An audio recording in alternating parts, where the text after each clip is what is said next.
You are listening to the Horse Radio Network, part of the Equine Network family. What a beautiful day for horses in the morning. You are listening to the #1 horse podcast in the world. Here is your entertaining look at the horse world and the people in it.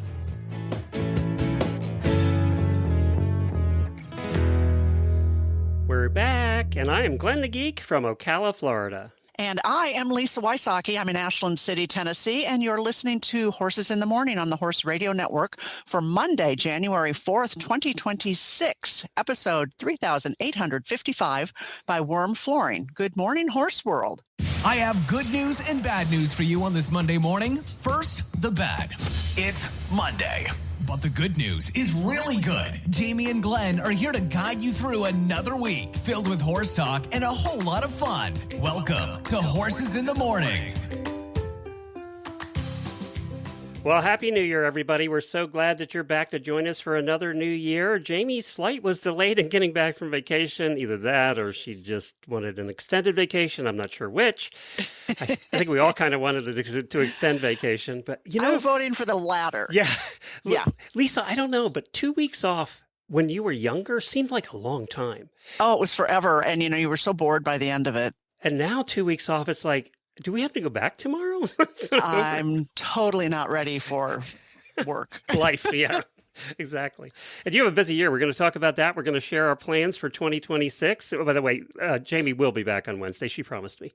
We're going to share our plans for 2026. We're going to talk about the year of the horse is 2026. And also, we're starting our segments this year with our horse husband of the month. His name is Griffin Ray. I think you're going to enjoy him. He's horse husband to the recent guest artist, Larissa Ray, who was on our show. And Lisa's going to give us a training tip on avoiding anticipation in your horse. Plus, in the Auditor show, we have Larissa, the wife, on to talk about her husband's interview. That's the way we're going to kind of do these this year. We'll have the husband on during the main show, and then we'll have the wife on after to follow up and see if any of it was true. So from their perspective. But we are looking forward to Jamie being back on Wednesday. Lisa, thank you so much for joining us today on short notice. I appreciate it. Oh, you are so welcome. Flights got all screwed up. Jamie went to Mexico, and flights got all screwed up because of the whole attack thing down in the southern hemisphere. So a lot of flights were canceled and things. So I think that's what happened. Well, out of our control. She gets to enjoy another day. Yes. So this is the year of the horse. And in the Chinese zodiac, the horse is the 7th of 12 animals. It's a symbol of vitality, speed, and freedom. Although I think when you own a horse, you probably lose some freedom, I think. Yes. And some vitality, because I don't know about you, but I'm exhausted. Exactly. And since we've just entered 2026, it's a particularly exciting time because 2026 is actually the year of the fire horse. It's a rare occurrence that only happens every 60 years. So, and it officially starts on February 17th because that's the Chinese New Year. So on February 17th, it'll be the year of the fire horse. Horse years are generally characterized by fast movement and change. It's action-oriented. It's a time for bold moves and decisive action. So that's what the year of the horse means in the Chinese calendar. It also means you can expect an uptick in social events and networking. But it does say because energy moves so fast, there's a risk of burnout or running off a cliff. So This is what it says. If you don't have a clear goal, the motto for the horse year is often trust the motion, but keep a firm grip on the reins. I think that's a good motto for the year, right? Trust the motion. I think that is an awesome motto. Yes. Because there are a lot of times I feel like I'm losing grip of the reins. Yes. Yeah. Well, I think too, it just seems like the whole world is speeding up. It's not just you, Right. Yeah, the whole world's lost grip of the reins. So, exactly. Yeah, we're just trying to keep up. Yes. There was a meme. There's been a ton of memes. I know you've seen a bunch of them too about the year of the horse. And I like this one the best. I didn't put who posted it because it's just a screenshot. Everyone's like, yay, year of the horse. Listen, a tummy ache will kill these guys. They tear ass around pastures on toothpick legs that will end them if they break. They spook at their own farts and cost roughly $1 million and a kidney to keep them alive while they're trying their best to die. I just want everyone to keep their expectations realistic for 2020. I love that. I think this should be on a shirt. I love that. It is true, though, when you think about it. It is so true. They are so fragile, Everybody that doesn't have horses, the year of the horse is kind of, because they look at from the outside in and think, oh, the horses are majestic and they're always pretty and, all of that. Horse people look at this one. This meme is our meme. Oh, for sure. Yes. This is what we really think. Yes. Oh, my goodness. So happy year to the horse. Keep a hold of the reins, people. Keep a hold of the reins. I did post on my personal page as a side note, I'm selling my Fry sprint cart, it was custom made. It was one of the very few custom-made fries to this level that he did, and they're out of business now. They're one of the best makers of carts. Pony-sized cart that was for Scooter, but Scooter's retired now, and I'm getting into other hobbies too. So I'm going to be selling the carriage. It's up on my Facebook page if you want to see it. Includes the harness and the bridle and 2 sets of wheels and the whole thing. So it's a very fun circus color because I asked them to make it circus colors. It's blue and yellow. Yeah. But if anybody's interested, just check out my personal Facebook page. I'll make it public so that you can see it. So can you ship something like that? It'd be tough. Yeah.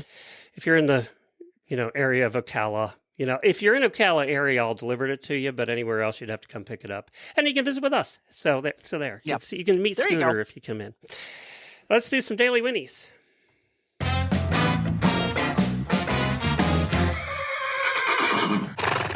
Okay, I know. I've already gotten crap this morning. I missed some birthdays over the holidays. I always miss Christmas birthdays because we're never doing shows. So happy birthday to all of you. It's not that we think about you any less. It's just that we're not thinking about you at all over the holidays. So, at least you're honest, Glenn. That didn't help, did it? No. Happy birthday to all of you. We mean it.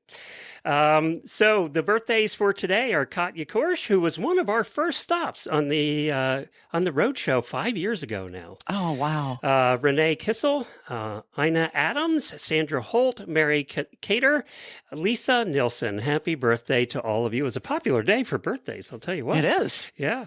So happy birthday to all of you. We love you all, and we hope you have a fantastic day. And keep a hold of the reins. Yes.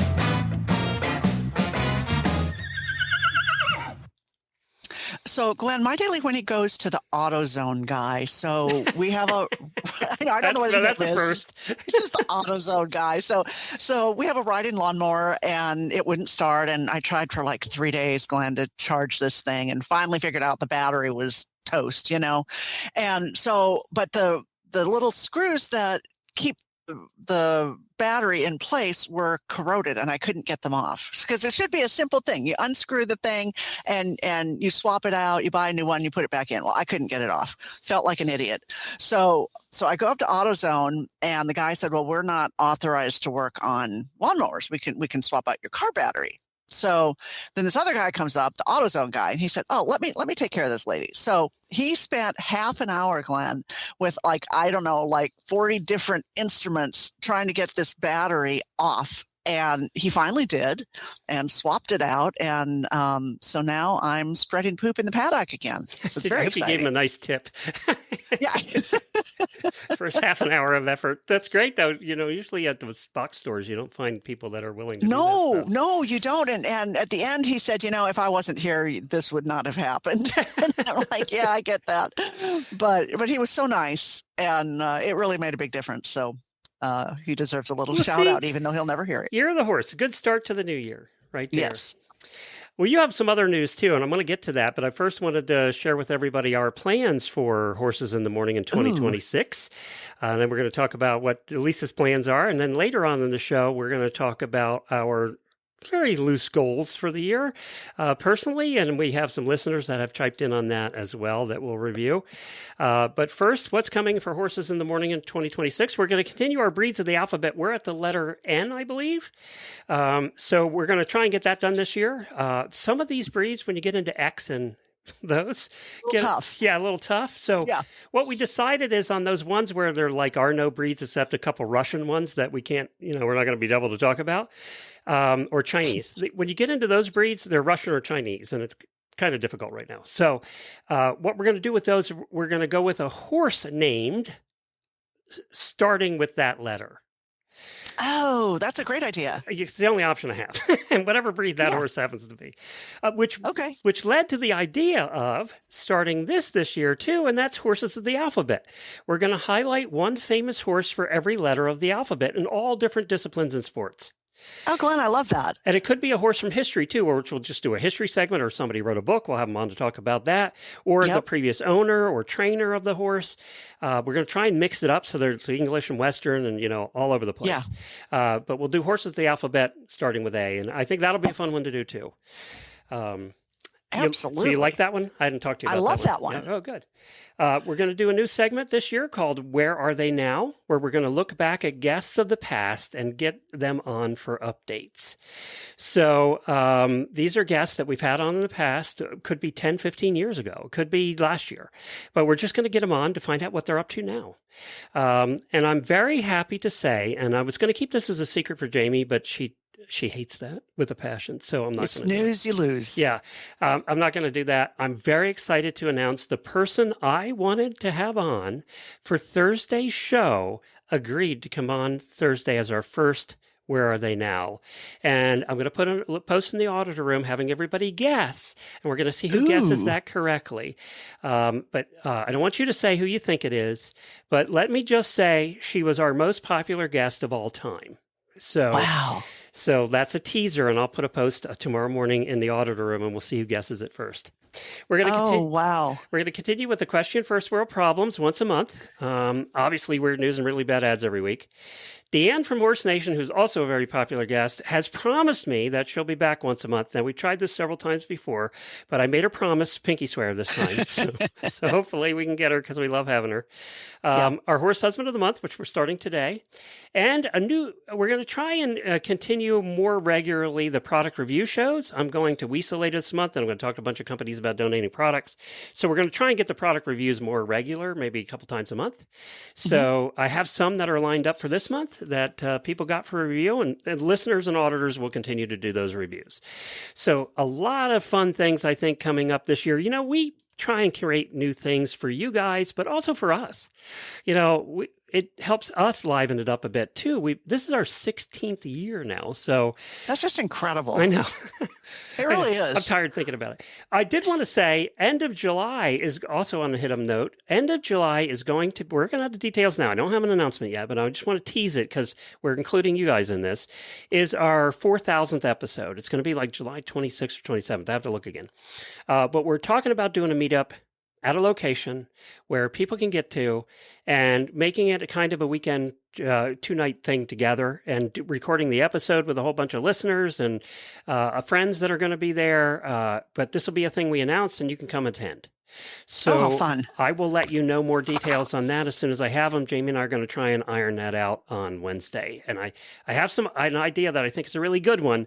So we'll find out together. Okay. I'm excited. I want to be there. Yeah. Let me just say, I think you could be pretty easily. Okay?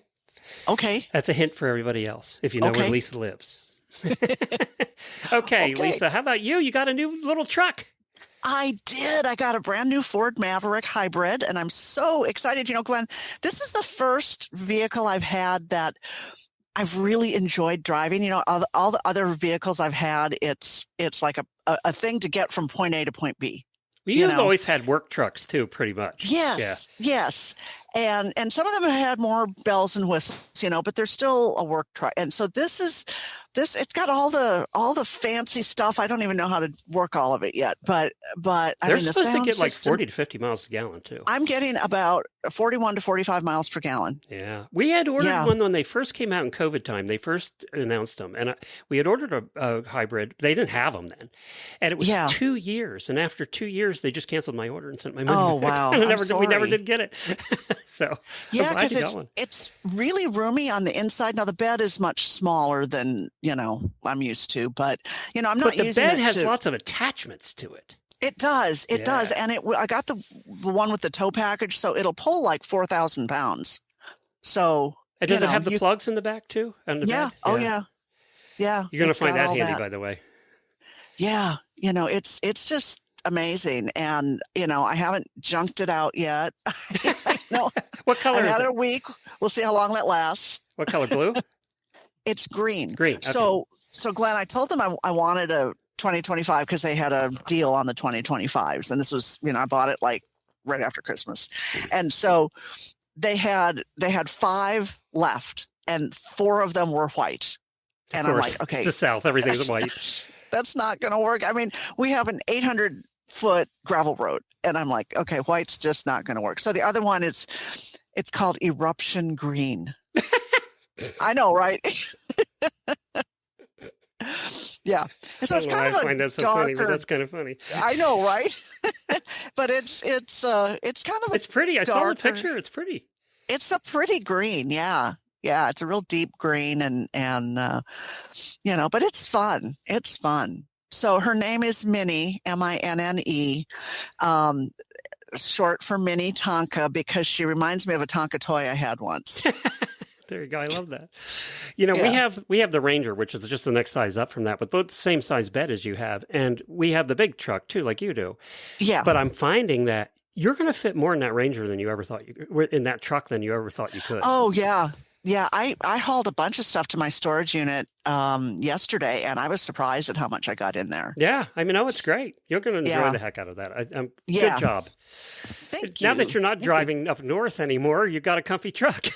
Well, yeah. I mean, I've still got stuff in storage up there too, so I've still got to, make trips. But yeah, it's. So I'm looking for excuses to drive, Glenn. I bet you are. I bet you are.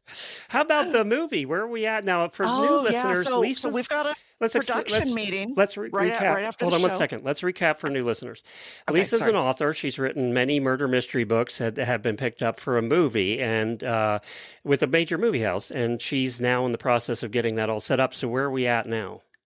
So we have a production meeting right after the show today. So we are probably going to be casting in the next couple of weeks, horses yay. and people. So hopefully soon I'll have some news on that. We are filming the month of May in Lexington. So that's confirmed. And that is confirmed. Okay. Yep. And we're just moving forward, So we've got all the key people in place, the director of photography and the stunt coordinator and the director and the line producer. They're all in place. So now it's the script's done. So now it's just casting. So if anybody wants to be in a movie in Lexington in May, let me know. It's funny because I'll be there in May for the AHPs there. Yes, and we're filming during AHP. Yeah. Oh, really? Yeah. Yeah.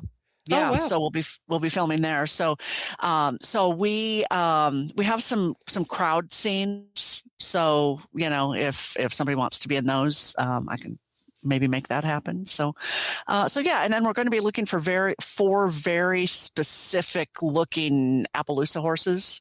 So yeah. It's all good. I'll maybe put something on the Auditor page. Yeah, definitely do that about what we're looking for. But yeah, it's really kind of exciting. And now after that, I'm assuming it's a year or 2 to get it in post production until it finally comes out. Well, they're telling me no. They're telling me that we'll have like a rough edit, like I don't know, in July maybe. Yeah. Wow, that's great. So. I know. So I'm thinking it might be out later in the year. But will there be a premiere and everything that we can go to? Yes, it's going to be. We think it's going to be at Asbury University in Wilmore, Kentucky. Oh wow! Okay. Yeah. So they've got a big theater and all kinds of red carpet stuff. And are Jamie and I invited because we were like the major stars in all the books? Well, of course, of course, yes. And you can walk the red carpet. Oh, that'd be fun. Yeah. All right. I'm now excited about that. See, lots of good things. Just hold on to the reins, Glenn. We have 4,000th episode coming up this year. We have our Horse Lovers Cruise to Alaska in May, so we'll be going to there. And then we have your event in the fall. That's perfect. Yeah. Lots of good stuff going on. Great. Well, why don't you talk about WERM flooring, and then we'll get to our first guest of the year, horse husband of recent guest and fellow co-worker at Equine Network, artist Larissa Ray. We have her husband, Griffin Ray, coming on. I know nothing about him. We didn't ask any questions ahead of time, so we'll both learn together. It'll be fun. Well, when it comes to WERM flooring, are you still wrestling with heavy, smelly rubber mats every time you want to clean your trailer? We've all been there. It's a backbreaking chore that most of us put off for way too long. And that's why you need to check out wormflooring.com. WERM stands for We Eliminate Rubber Mats, and that's exactly what they do. Their permanent pour-in-place flooring system creates a 100% liquid-tight seal that bonds directly to your trailer floor. No more urine or debris seeping underneath, no more corrosion, and absolutely no more heavy lifting. WERM is all about your horse's comfort. The half-inch cushioned surface reduces road noise and vibration, providing a slip-resistant ride that keeps your animals calm and secure. Whether you have a horse trailer, a wash rack, or a vet clinic, WERM offers seamless, durable solutions that's easy to power wash and built to last a lifetime. Visit wormflooring.com today to find an authorized dealer and protect your investment with the floor your horses deserve. Wormflooring.com. Well, what a way to start off a new year with our first guest of the year. And I, as America's horse husband, couldn't think of anybody more appropriate than to start our monthly horse husband segments with Griffin, who is a horse husband to Larissa Ray, who has been on our show a number of times recently talking about her art. Hey, Griffin. Hey, Glenn. Thanks for having me.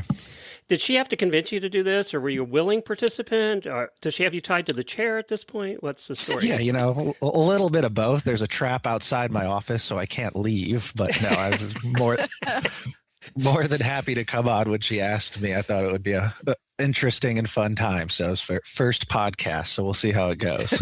I have a picture. She sent a picture of you two together, looking all snazzy and dressed up. I guess it was for one of the parties at USEF or something. Yeah, she did a live painting for one of the USEF fundraising events. It might have just been a team event out in San Diego, and we were fortunate enough to be able to attend and get out there and join, so we got a little dressed up for it. Oh, God, you are a horse husband if they're dragging to USEF events. That's Yeah, I mean, San Diego's not a bad part of the bargain for it. So as far as getting dragged into horse events goes, I'll take that one. What do you do, Griffin? Right now, I'm a security consultant. I'm former military and worked in the intelligence community before that for a number of years, and then got out and am doing some kind of security consulting on the side to help companies set up and kind of monitor some digital apparatuses that they use. Oh my God. We had a guest last year, was one of our listeners who also was in the intelligence side of the military and just retired. Small world. Yep. Yeah, that's how the wife and I met. So. Oh yeah, tell us about that. Yeah, we actually. So I was a Marine and she was in the Army, and we actually were both linguists when we started. So we spoke Arabic. I quickly found out what linguists did and did not want to do that. So I went over and to the special operations side as an enabler. And even though I was over there, I still had to maintain my language. So they give you what's called a refresher course. And it just so happens that it's very brutal and beautiful Germany in the mountains, as you can imagine. I got to go out there for 5 weeks. Yeah. Of all the places to pick, what a horrible location. So do you have any issues with one being Army and the other being Marine? Oh, no, not at all. Just a little friendly rivalry every now and again. But I didn't even know you were allowed to marry. I didn't know that was allowed. See, I didn't either. Yeah. Well, different. As long as you're not within the same chain of command, there's usually no issues with it. But we were completely different branches, so they didn't have a problem. So you met there, and you were both in the military. How was dating? I mean, that must have been difficult. Oh yeah, it was a little bit of a long distance for a minute, but I mean, as far as long distances goes, we were about 2 hours from each other. I was in Camp Lejeune, and she was over here on Bragg, where we live now. So I would kind of get away on the weekends to go and visit, and it kind of just happened. It was definitely the best part of that language trip. I don't even remember if I did well on my test or not, but Was it love at first sight kind of thing? I think it was just, sure, the romantic answer, right, is yes, but I think it just kind of was a combination of the right time, right place, and both at the right points in our life to kind of find that. She's absolutely amazing. You've had her on the show a ton. I can't speak highly enough of my wife. She's totally listening, but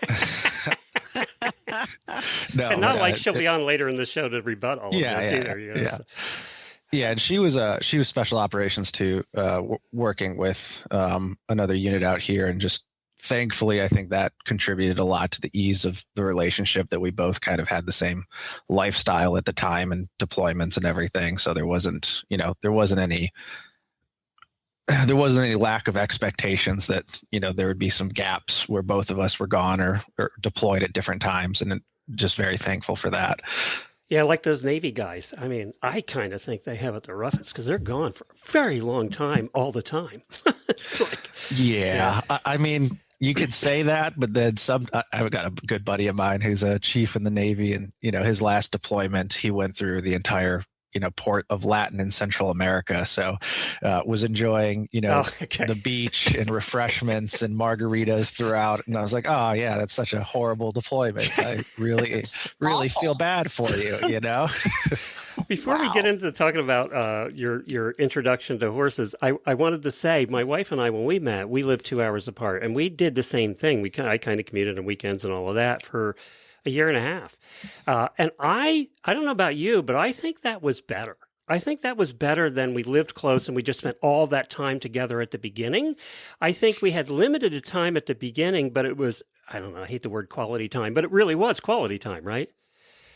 Yeah, it was absolutely correct. A lot of quality time. And I think it gave the relationship like the pace that it needed to turn into, the amazing marriage that it is today. So I am very thankful for it. Obviously it's hard, you come home some days and you can't see your significant other, but on the other times it's nice, when you're just starting out, to have your own personal space too. Yeah, I agree. So was she into horses when you met her, or did she pop that later? Oh yeah, no, she's been into horses since she was a kid. So it's been a lifelong obsession. So not a bad one, but definitely knew a little bit of what I was getting into from the start. Had you ever had any dealing with horses at all, or horse women? No, not at all. This was my first foray into the horse community. Closest I ever got was some donkeys moving ammo up and down the mountains of Syria, and horse riding is not for me. So I will definitely take the one that we have over the ones that I was exposed to. I bet. So at what point did you realize it was a cult and a forever thing, and don't ever say it's me or the horse?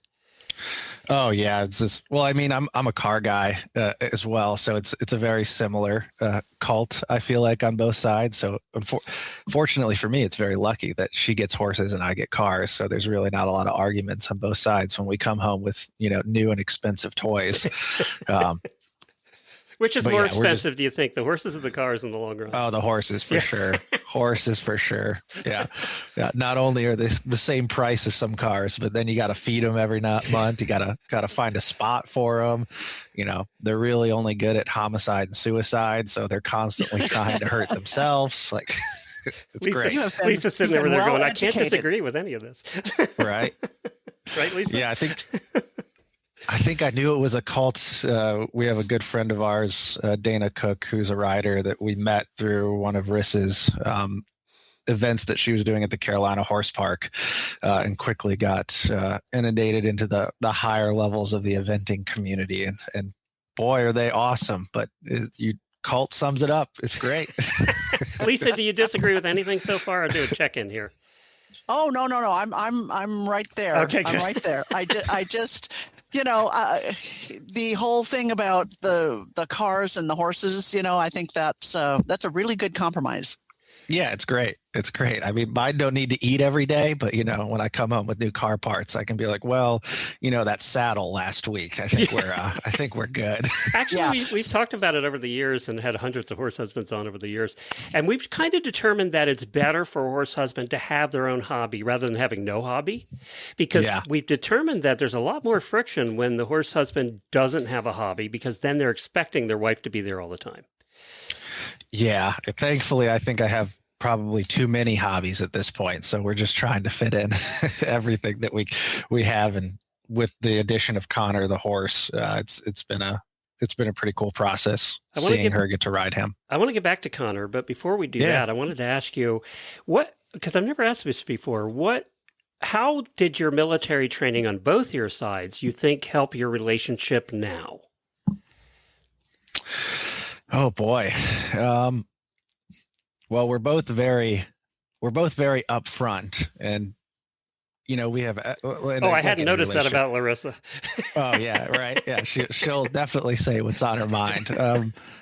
I think the biggest thing that the military helped for both of us was just that composure under pressure. High stress things typically don't seem very high stress when you've done some of the more intense things in the military, which has been nice, and it allows us to communicate through issues and talk through things. And I mean, I don't think any relationship is ever perfect, but we try our best every day to work on it together. And I think that's one of the better things that the military helped us out was you're constantly improving your position.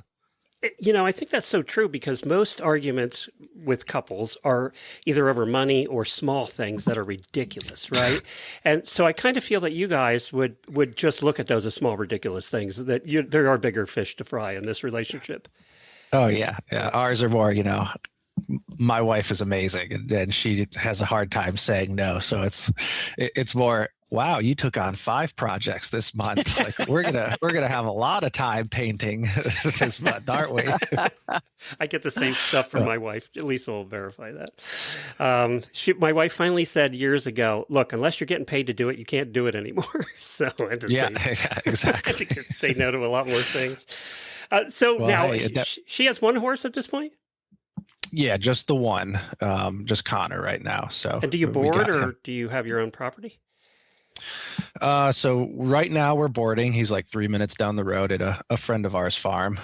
We're currently building a barn that I think he's going to retire here. Honestly, it's just with the boarding situation right now, it's a really good situation for him, and he's got a bunch of friends, and I think Riss is going to keep him there while she, does the competitions and rides him, and just gives her a little bit more community, and then eventually he'll come back to our place once he retires. And she's an eventer, if I remember right? Yeah, eventing and then dressage.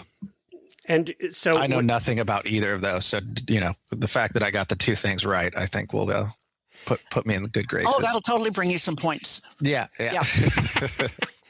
Do you know what they are? How many phases are in eventing?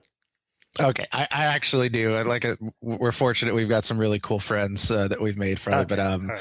The eventing, cross country, you got the show jumping, and then the dressage is usually the 2 3. points. So, yeah.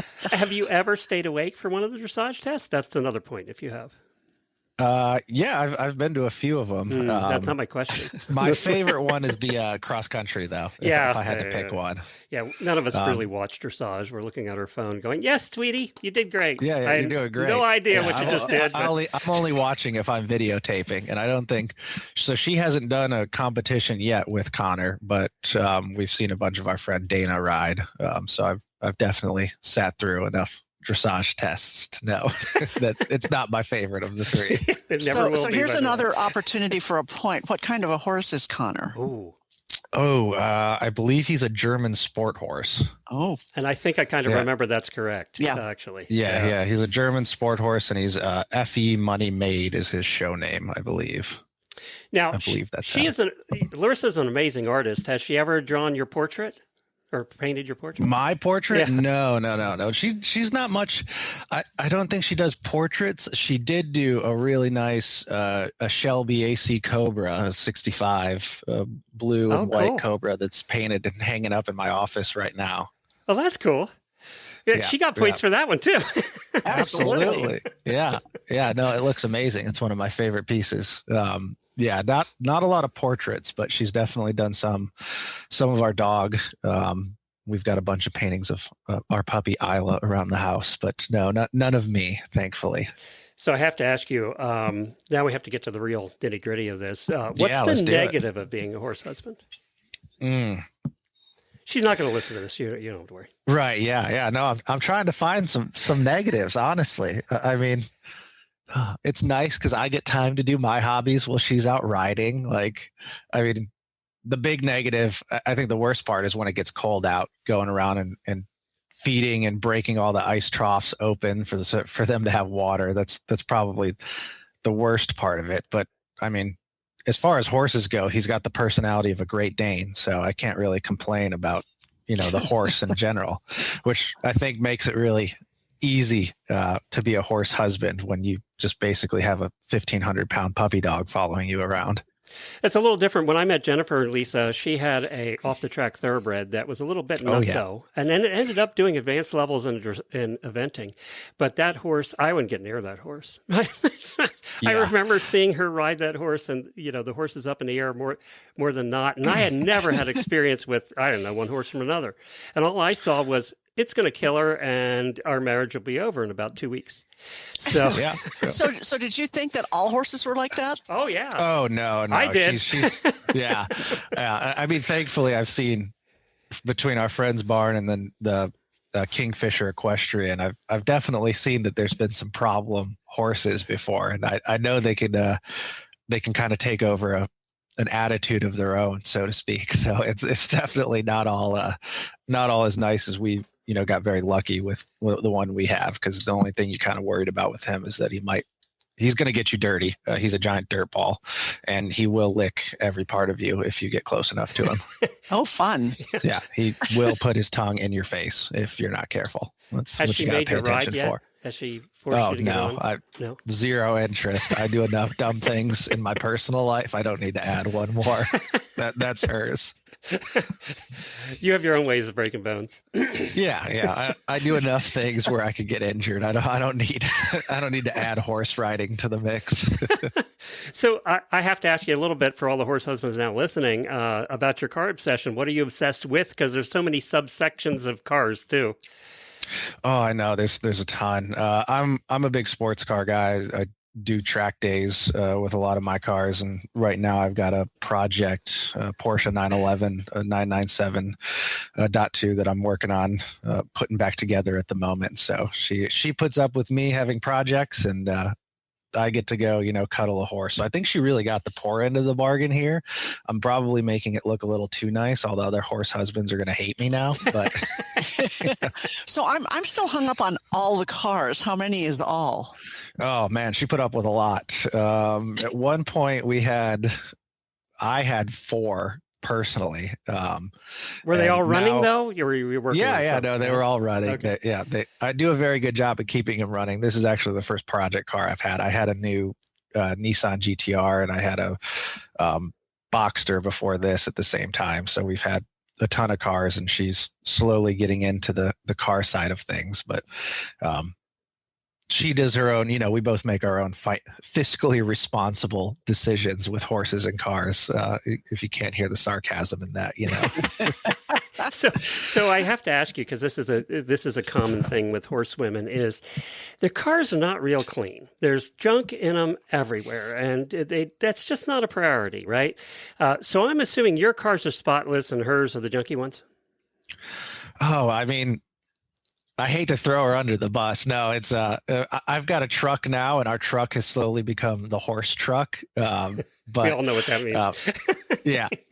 So it's definitely a combination of the two. I would say in day-to-day life, she is the more organized, cleanly of the two. But really? The second the horse gets involved, you will find a hard time getting a seat in her car when there's 5 saddles and all of the tack and his blankets in the back. Yeah. So Lisa, Lisa just got a brand new Ford Maverick, which is one of the little pickup trucks that are a hybrid. Which I ordered one and they never did deliver it. Is it junked up yet, or are you still in the I'm not going to eat it? No. I have my little phone charger thingy in there, and that's it. It'll get junked up. Okay, it will. But 2 months and she'll be eating it and like spilling drinks. Yeah. We had little beaters that were our junked up cars for a long time. I had a 88 like Toyota TK100, like a little Tacoma that was beat up, and we got for a couple grand way back when, and that was our junk car for a little. You could throw whatever you want in it. No one would get upset. Well, Griffin, you've been a great first guest of the year. We really appreciate you stopping by. Any final words for your lovely wife? Only that I love her a ton, and she is the best. And I don't think I said anything too bad about our great Dane horse child. So, I think I'll end the rest of the day in a relatively safe spot. Yeah, you don't need the couch tonight. I think you're pretty good. Right. Yeah. Yeah. Yep. Thanks, Yep. I'll Griffin. just lock my door real quick. Take care. Yep. Take care. Thanks, guys. Bye. Want to reach a passionate, engaged audience of horse lovers? The Horse Radio Network, with thousands of listeners worldwide, offers unique sponsorship opportunities to connect your brand with horse owners, riders, and enthusiasts. Over 90% of our listeners have bought a product from a HRN ad in the past year. Partner with HRN and take your brand to the next level.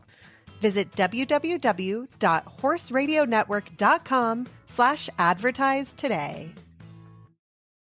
Well, now I love this Horse Husband of the Month segment, and I'm going to make sure we get this done every month. It's just so much fun to hear the other side, right?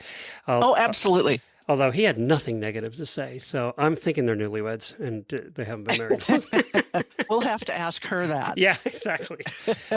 So training tip, all the times we've had you on the show, you're a horse trainer and a people trainer. So Yeah. why do we never get you to do tips? And I thought, well, we're going to start the year off right and you're going to do our first tip of the year. So what do you got? Oh, so excited. So excited. Well, I wanted to talk a little bit about anticipation, which really is anxiety in the horses, because I think we all see that, whether it's banging on the stall gate, or during feeding, or driving, diving into the center of the arena 5 minutes before the lesson is over, or heading back to the barn or the trailer, going at breakneck speed. The horses anticipate when it's time to do something, and they get a little bit anxious about it sometimes.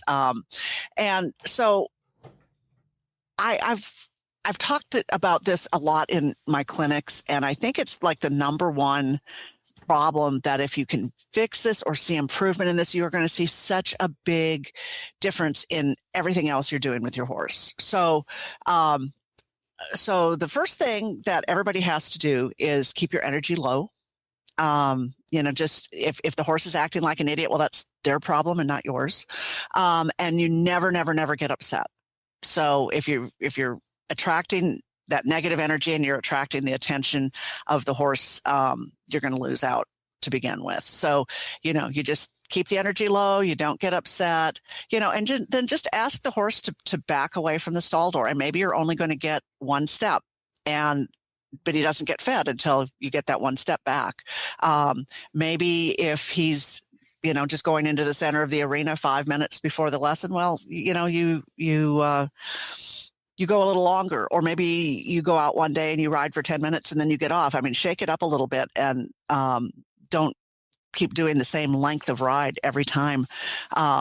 And then, you can do the best correction, I think, with the ground manners, with leading. When the horse gets in front of you, just turn circles to the right, move him out of his space, stop, stand, and then move on. And so, Glenn, I think the thing to remember here is this is all going to happen. Improvement or correction is going to happen on the horse's time frame and never on yours. So, it might be, we had one horse here at Colby's Army, and when he got here, he had just terrible ground manners, and he would stand in the cross ties outside and he would just dig. I mean, paw with both feet, and we just put somebody with him and just stood there just quietly and gradually increased his time. And it took about a month. And now he's fine in the cross ties because he realized, the world's not going to end. But I think, just using some effort, knowing that you might do this 3 times, you might do it 30, you might do it 300 before you're seeing improvement, because it's all on the horse's time frame. So I think, when you've got any kind of anticipation or anxiety, it can escalate to the point where it's dangerous. And, you don't want it to get to that point. If it is to that point, obviously you want to contact a professional. You want to make sure that you aren't putting yourself in danger. But, even the little things, a horse who, is banging on a stall door before he's getting fed, that can be really annoying, and it can be damaging to the horse and damaging to the stall. So, just make him back away, and then he gets fed, and then he'll learn, and then he'll stand nicely in the center of the stall. At least that's the goal. But horse's time frame, never yours. It's interesting because Jennifer's going through this with her horse, James, who's 4 years old. He's the saddle horse, the gaited horse. And James we don't think he spends a lot of time. She has lots of toys in his stall because he spends a lot of time playing with those toys. And we don't think yes, we have determined he has ulcers and she's treating for that. And I think that's going to help some of this. It really was ulcers this time. But also, I think he's bored. He's just bored. Some of them it's anxiousness and anxiety. Some of them, they're just bored. They're just bored. Yeah. Or they just want to mess with you, or they're just, they just like to play. Mm-hmm. And the thing is, we have our horses separated because the playing was too hard. Yeah. And especially with Scooter, they both love Scooter. Scooter hates them both. So, if I take Scooter for a walk and they can't see Scooter, they go ballistic. Scooter is the one that they both love, Nigel and James, but Scooter could care less. He's just, I'm the pony, I'm in charge. You guys, I don't care. So if we take the others away, Scooter doesn't care. But they love him, and that's been a problem. So if we had Scooter out with one or the other would just go ballistic. So it's just finally we have to separate them, and we keep them separated because it was just easier. Too much. Yeah, it was too much. And somebody was always getting hurt. And it was like, okay, we just need to solve this problem a different way. I know they're meant to be herd animals. They can still see each other. They're hanging out right across the fence, right? But they just can't kick the crap out of each other. No, or you. Or me. Yeah. And Scooter would always win. See, that's the thing. They would go after, the whole biting, kicking thing. And Scooter's tiny. He's like 13 hands. But boy, he can get those back legs way out there. Yeah. Well, it sounds like he's the herd leader. He is. And, and he just doesn't want to be picked on. It just, I'm in charge and you do not pick on me. And the others would just keep coming back for more, especially Nigel, the thoroughbred. Yeah. And, that's a really good point, Glenn, that you brought that up, because a lot of times the anticipation or the anxiety can go back to what's going on in the herd. Mm-hmm. Exactly. It has nothing to do with you, but it's going to affect you. So your horse has to learn that, when he or she is around you, that they have to be respectful. And I think in James's case, he grew up with his brother and never left his brother till we got him at 3 years old. Yeah. And then we separated him, and he's not out he's out with the horses, but not in the same field. You can see him, obviously, and our neighbors all have there's horses everywhere. But I think he's pissed that he's not out with another horse so he can play, and I think that's legitimate, actually, on his part. Well, sure it is. Yeah. He wants to play with his friends. Yeah. Unfortunately, neither one of them are good playmates. So it's not his fault. It's their fault. No. But it is an interesting topic because we all deal with it. If you've had any number of horses, you've dealt with all of this. Right? Everybody deals with it. And I really think that, it's going to take some time. It's consistency, and it's so hard, at least for me, Glenn, not to get upset sometimes. It's like, you're just being stupid, it's just, come on. But you just have to just know that at some point they're going to improve. If it's not going to be fixed, they're going to improve. Very good. Well, thank you, Lisa. Appreciate that. What's your website again, by the way? LisaWysocki.com. Gotcha. So for the books or for anything, if you live in the Tennessee area, Lisa's up there running Colby's Army and helping the homeless in Nashville, which is probably getting to be a huge chore nowadays. Huge issue everywhere. Yeah, and especially in the winter. Well, we, as longtime listeners know, Jamie and I do not do New Year's resolutions. We have never done New Year's resolutions. If you do them, great, more power to you. You're better than us because we are not that way, built that way. I never was. She never was. But we do loose goals. We like to say they're goals, but I think they're more suggestions. We do loose suggestions of what the year might bring, because both of us hate being disappointed in ourselves. So this way, if there's suggestions and we don't get them done, I don't have to be disappointed. There you go. We have enough disappointment in ourselves. I don't need to add to it. So we both have a self-esteem problem, so we're not going to add to it. I don't know how you are. Are you a resolution person, or are you just a loose goal person? I'm a loose goal person, but I'm hoping this year that turns into a resolution. Oh, God. Here we go. But see, that's what happens every year. So don't disappoint yourself, Lisa. Just keep them loose resolutions. Just leave them there. Lower your expectations. Remember, it's the year of the horse. Remember what we said? This is true, but my resolution goes back into that. So okay, all right. Well, I'll do mine, and then we'll hear yours, and then we'll hear a couple of our listeners. We had a lot of them, so we'll only be able to do a few. I want to keep making good shows. There's a loose resolution. But we've been doing it 16 years, and believe it or not, it gets harder to make good shows after you've done it for so long. I have the best people to work with in the world, and you and Jamie and our Tuesday and Thursday gang is really good, and Ashley and Jennifer. So we have good people to work with. Yeah. So that makes it easier, but we still have to worry about content, right? So sure. And booking guests is a freaking nightmare. It's the worst part of my job. It's the worst part of any podcaster's job is booking guests. It's just a ton of emails back and forth. You don't get responses, or they respond to you 3 months after you ask them. And it's trying to get some cohesiveness and consistency in booking guests is a nightmare. Or they canceled the last minute. It's just a mess. So we're hoping to continue making good shows with new content and new things that are keep us excited and you. I'm working on getting the tour business up and running. I talked about that. I don't know if you were on, but I'm thinking in my retirement, it would be fun to retirement. I'm still in charge of HITM, which is 20 episodes a month. But in my part-time spare time is doing tours of Ocala, but not boring tours of Ocala. That would bore me. I'm looking at making them fun tours of Ocala, Glen-style tours of Ocala. So there'll be some horse farms included, but there's also going to be wineries or breweries and, food and, that kind of thing. So obviously WEC will always be a part of that because everybody wants to see the World Equestrian Center. But, I know these things. I have a lot of friends that have farms here. So if you want to go see an eventing farm, we can do that. And I'm trying to do it through toursbylocals.com. So the one thing I can't do is in Florida, I can't do it where I drive because the insurance is almost $10,000 a year. Really? So I don't want to do this and be paying for the insurance for the whole year, right? So it would have to be that they drive. I go in their car, right? So I go in the customer car or the rental or whatever it is. I just can't do it the other way. It's too expensive. Yeah. So you need all kinds of more insurance, and it just is too expensive. I wouldn't make any money. I'd lose money.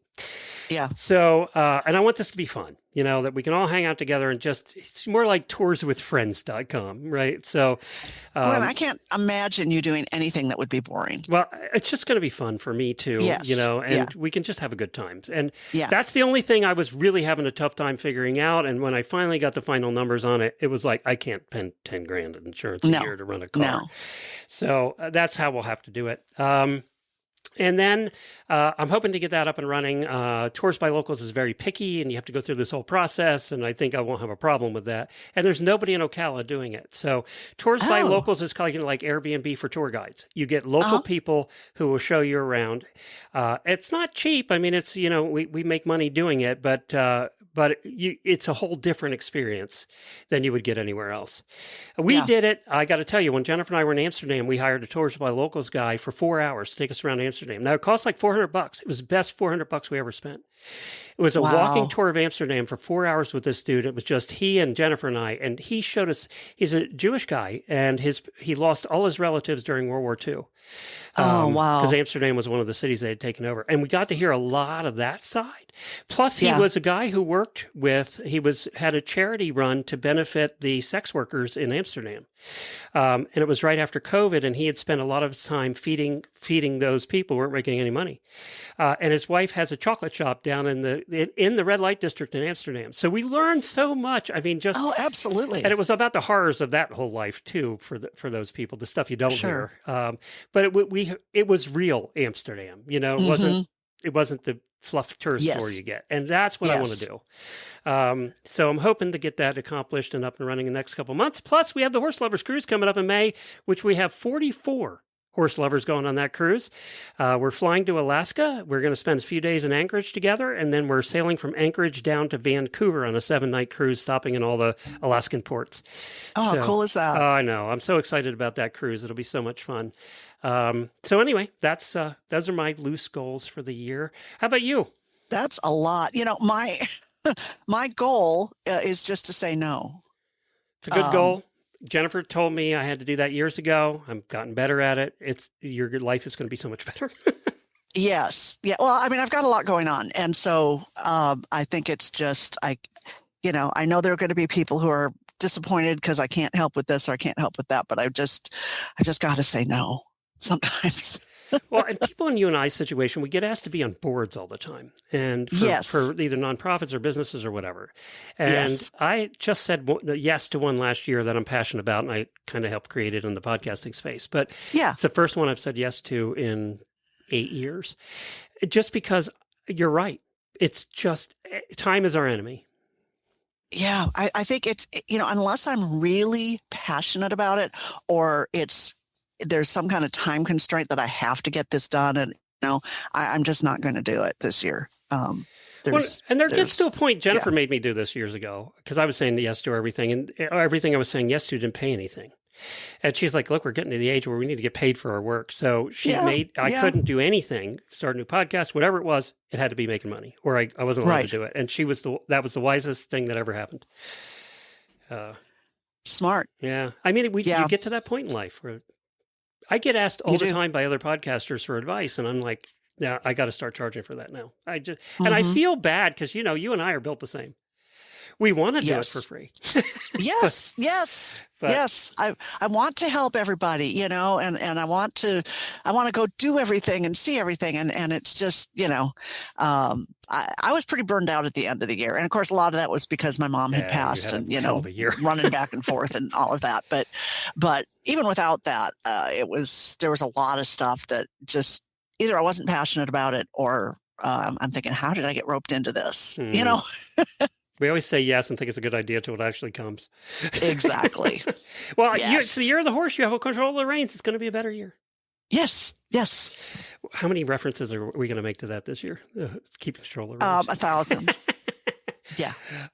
So I got some listener feedback here. I just picked a few of them because we don't have time for all. One is, my goals are to keep moving and ride more. And she, I think she's a little older, if I remember right. So I got to tell you, keep moving and do anything more as you get older. It's a goal. It's a legitimate goal. This is true. My 2026 horse goal is to find, create, and choreograph a training level freestyle. Ooh. That's a lot of work. Those freestyles, especially at training level, are serious business. They are. Yeah, absolutely. Right? Oh, yeah. Have you ever done freestyles? I have, yeah. And There's so much to it.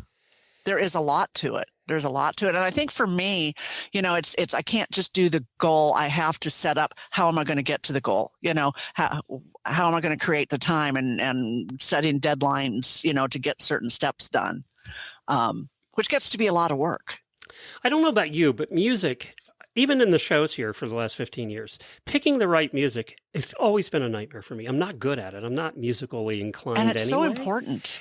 But yet it sets the mood. It sets the tone for the show or the segment or the bumper or whatever it is. Yeah. And I imagine picking a freestyle music must be a freaking nightmare. Yes.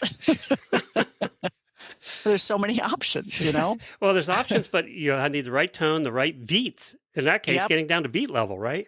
Yes. I admire anybody that does that well.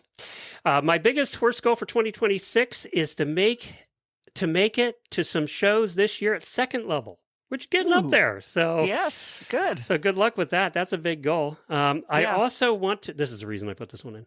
I also want to teach my non-horsey new husband how to be my horse show groom. Well, good luck with that.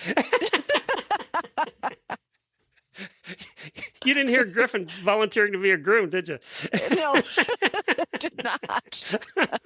But maybe he does. But we'll have to ask Larissa. By the way, let me know who that new horse husband is. We need to get him on the show and warn him of what's to come. Yeah. To not buy another horse. It wasn't Jamie. It was somebody else. That's a tough one. Paint every room in my house, lose 12 pounds, read 12 books, go on 12 dates, and clear my credit cards. Ooh. Okay. Which one do you think is actually going to happen? Take a guess. She might go on 12 dates.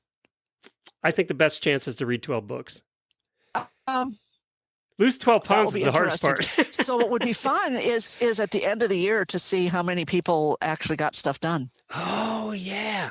I need to look up who did this one specifically and follow up with them.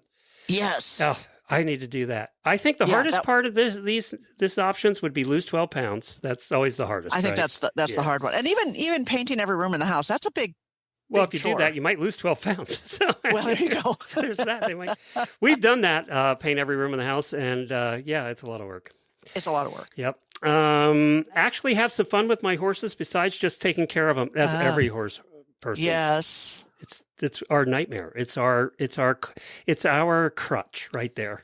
Yes. Do less adulting, do more horsing. Yeah, good luck with that one. Yeah. Damn We all want to do that. Yeah. My goal is to keep learning something, anything. And I know this person was a little older in life. And they said that because, as you get older, if you're constantly learning things, you keep your youth. And I have found that I'm 63, I still want to learn new things. But that's kind of me too. I have ADD. So, it kind of, but I know you're the same way. Oh, I'm the same way. And it keeps, I hear something like that and I go back to Jack Brainerd, who was one of my first riding instructors, and he's passed a few years now. But he was 99 and he was still on a horse just about every day, not doing a lot, but he was on a horse. And he said every day he learned something new about a horse or about himself. And I thought, how cool is that? There you go.